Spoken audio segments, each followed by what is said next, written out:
So I saw a video online recently when I was scrolling, right? And I saw the girl, I think she was just about 16 or 17 or so. And she said that she was actually preparing for her prom.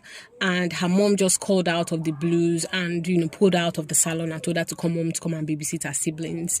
And in that video, she was very frustrated. She was crying. She kept going on and on saying that she's not the one that gave birth to these children. That why is it her responsibility to have to be the one to always watch them? That this is something that her mom always does. And like she feels like her life is just centered around taking care of these children, that for Christ's sake, she's not their parent, she's not the one that gave birth to them, and she has her own life to live, that she doesn't mind helping her mom from time to time, I think, but that she just feels very frustrated and she just feels like it's very unfair, and she was just tired about the whole thing. Now, in all fairness, in this kind of situation, you can kind of relate to her frustration if you're a firstborn. Now, I am a firstborn daughter, right? And I can relate in a sense because being a firstborn comes with a very unique kind of pressure. You are responsible for setting a good example to your siblings. Your parents put that pressure on you to watch over them, take care of them, just be, even your boss says in that kind of thing, right? So that pressure, that subtle pressure is actually there. But my own parents didn't share their responsibility and made me to be watching over my siblings. They didn't do that, right? But apparently some parents do.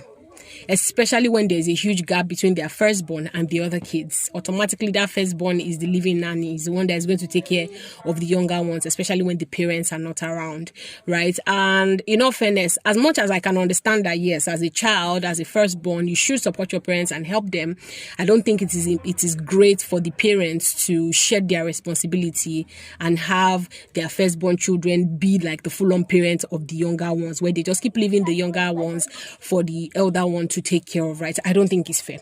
Now, in the case of this girl, now we can't really tell because we don't really know what the full picture is. Number one, where is their dad? And number two, is this something that their mom does all the time? And number three, is this something that is really, really needed for you guys to be able to live the kind of life that you want to live? Maybe for your mother's work, she really needs to lean on you at that particular period for you to be able to support her. There's so many things that we don't know.